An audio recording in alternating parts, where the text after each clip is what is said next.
नमस्कार दोस्तों, बहुत दिन बाद फिर से मैं आया हूँ। तो आज निफ्टी बैंक निफ्टी का एनालिसिस मैं करूँगा। ठीक है, तो कल की निफ्टी का एनालिसिस के पहले मैं कुछ आप लोगों के साथ डिस्कस करना चाहता हूँ। तो यहाँ से देखो, एक डाउन ट्रेंड सपोज चल रहा था एंड उसको ब्रेक करके रिटेस्ट लिया। जब इस लेवल को ब्रेक किया बहुत बढ़िया ऊपर गया, बट अभी अगर देखोगे ना, फिर से वही जो से सपोर्ट लेके ऊपर जा रहा है। राइट, तो ये तो था डाउन ट्रेंड। अगर ओवरऑल ध्यान से देखोगे ना, तो डाउन ट्रेंड ही चल रहा है। ठीक है, ऐसा नहीं कि कुछ उल्टा चल रहा है। आप ओवरऑल अगर देखोगे पूरा ही डाउन ट्रेंड चल रहा है अभी। बट यहाँ पे कुछ अलग फॉर्मेशन चल रहा है, मैं आप लोग को बता देता हूँ। ये लॉन्ग टाइम के लिए यहाँ पे देखो बहुत बढ़िया तगड़ा सपोर्ट है। काइंड ऑफ अगर इसको भी पकड़ लेते तो ये काइंड ऑफ थोड़ा बहुत हेड एंड शोल्डर पैटर्न किया है। ठीक है, तो इंटरनेशनल पैटर्न होने के बाद जब मार्केट इस लेवल को ब्रेक करेगा, रिटेस्ट लेगा दोबारा, जब उसका लो ब्रेक करेगा तब और भी डाउनफॉल हो सकता है। राइट, तो ये तो हो गया एकदम लॉन्ग टाइम के लिए। हम लोग करते हैं क्या, इंट्राडे। तो इंट्राडे के लिए मैं सबसे पहले मैं आपको यही कहूँगा, सिंपल सा एनालिसिस करूँगा, ज़्यादा पेचीदा तो बिल्कुल नहीं करूँगा। अभी जिस सिचुएशन पे मार्केट है, सिंपली भाई यहाँ पे है सपोर्ट एंड यहाँ पे है रेजिस्टेंस, सिंपल पकड़ लेते हैं। ठीक है, तो अगर मार्केट को सही में नीचे जाना है, यहाँ पे और एक सपोर्ट है। अगर नीचे जाना है तो इस सपोर्ट को तोड़ेगा, रिजेक्शन लेके दोबारा जब जाएगा तो पहला सपोर्ट जो यहाँ पे हम लोग एक टारगेट कर सकते हैं। अगर उल्टा हुआ कि मार्केट को ऊपर जाना है तो यहाँ पे एक रेजिस्टेंस है। ठीक है यार, यहाँ पे सपोर्ट है। तो अगर मार्केट को ऊपर जाना है तो रेजिस्टेंस तोड़ेगा, रिजेक्शन लेके दोबारा जब उसका लो हाई ब्रेक करेगा तभी हम लोग एक ट्रेड यहाँ तक हो सकता है। तो ये ओवरऑल हम लोग का थिंकिंग है, सिंपल सा। ठीक है, ये हो गया हम लोग का निफ्टी का एनालिसिस। ज़्यादा कुछ कहूँगा नहीं, क्योंकि यहाँ पे और एक चीज़ मैं बताना चाहता हूँ जो है भाई, यहाँ पे जिस हिसाब से रेड कैंडल हुआ है, तो आई थिंक कहीं ना कहीं यहाँ पे थोड़ा बहुत ग्रीन तो होके उसके बाद अगर वो फिर से जाता है तो वो हो सकता है। ठीक है, ये हो गया हम लोग का निफ्टी का एनालिसिस। निफ्टी का सपोर्ट और रेजिस्टेंस की बात किया जाए तो देखिए 24,500, 24,400, 24,300 पर हम लोग का सपोर्ट है। और अगर रेजिस्टेंस की बात किया जाए 24,600, 24,700, 24,800 पर हम लोग का रेजिस्टेंस है। तो जिस हिसाब से जाएगा ना, उस हिसाब से हम लोग प्लानिंग कर सकते हैं। ठीक है, ये हो गया भाई हम लोग का आज का निफ्टी का एनालिसिस। तो चलिए बैंक निफ्टी के बारे में थोड़ा बातचीत कर लेते हैं। चलिए, बैंक निफ्टी के भी मैं आ चुका हूँ। अभी यहाँ पे देखो बहुत दूर में पहले एकदम बड़ा टाइम फ्रेम पे जाता हूँ एंड यहाँ पे देखो कई दिनों से भाई यहाँ पे क्या चल रहा है, एकदम रेड रेड रेड रेड करके चल रहा है।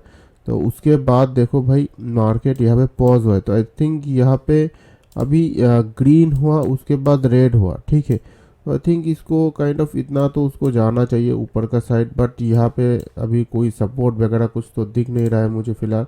ठीक है, ओवरऑल थिंकिंग की बात करें जाए तो यहाँ पे था एक रेजिस्टेंस। ठीक है, उसको ब्रेक कर दे तो ये रेजिस्टेंस ही है। अभी यहाँ पे ये वाला एक सपोर्ट जोन है, क्योंकि इस लेवल के इसका हाई बनाया था। तो इसको अगर खींच देते ना तो यहाँ पे हम लोग का एक तगड़ा सपोर्ट है। ठीक है, ये हो गया हम लोग का मतलब लॉन्ग टाइम फ्रेम के लिए। अभी शॉर्ट टाइम फ्रेम के लिए हम लोग देखते हैं कि मतलब हम लोग तो करते हैं इंट्राडे। तो इंट्राडे के लिए देखो भाई, यहाँ पे जिस हिसाब से रेड हो रहा है, थिंक उसका ग्रीन कैंडल का थिकनेस देखो एंड रेड कैंडल का थिकनेस देखो, तभी आप लोगों को पता चल जाएगा कि मार्केट पे अभी स्ट्रॉन्ग कौन सा चल रहा है। राइट, तो अभी मेरे हिसाब से तो चल रहा है रेड जो कैंडल है, उस कैंडल का थिकनेस बहुत बढ़िया लग रहा है मुझे। तो कल की अगर इंटरडे का मतलब स्ट्रेटजी की अगर बात करें या फिर आप लोगों का एनालिसिस की बात करें, तो मैं कहूँगा भाई यहाँ पे बहुत तगड़ा सपोर्ट है। ठीक है, एंड अगर रेजिस्टेंस की बात किया जाए तो इस लेवल तक एक वाला रेजिस्टेंस है। सिंपल सा एनालिसिस करूँगा, ज़्यादा पेचीदा नहीं करूँगा। ओके, दो एनालिसिस में करूँगा। ओके, नंबर वन जो है भाई, अगर मार्केट को ऊपर जाना है रेजिस्टेंस हो लेगा, रिजेक्शन लेके दोबारा जब जाएगा तो उस हिसाब से हम लोग टारगेट कर सकते हैं। पहला एक रेजिस्टेंस इस लेवल पे है, दूसरा, तीसरा, चौथा, छठा इस लेवल पे रेजिस्टेंस। अगर उल्टा हुआ कि मार्केट को नीचे जाना है तो सपोर्ट तोड़ेगा, रिजेक्शन लेके दोबारा जब उसका लो ब्रेक करेगा तो 100 पॉइंट पर हम लोग का सपोर्ट है, उस हिसाब से जाएगा। नंबर टू एनालिसिस क्या है कि यहाँ पे जिस हिसाब से रेड कैंडल हुआ है उस हिसाब से देखो ग्रीन कैंडल थोड़ा बहुत इसको आई थिंक इस लेवल तक तो उसको आके फिर नीचे आना है। राइट, जो मार्केट के एक्चुअल पे नेचर है, देखो ऊपर गया, नीचे आया, सपोर्ट किया, नीचे आया, फिर ऊपर चला गया। मतलब एक जो नेचर होता है ना, देखो ऊपर गया, नीचे आया, एक जो नेचर होता है, देखो यहाँ से डायरेक्टली नीचे आया, मतलब इस टाइप से डायरेक्टली नीचे आया, उसके बाद इस लेवल पे तो थोड़ा बहुत हमको रेजिस्टेंस लग रहा है।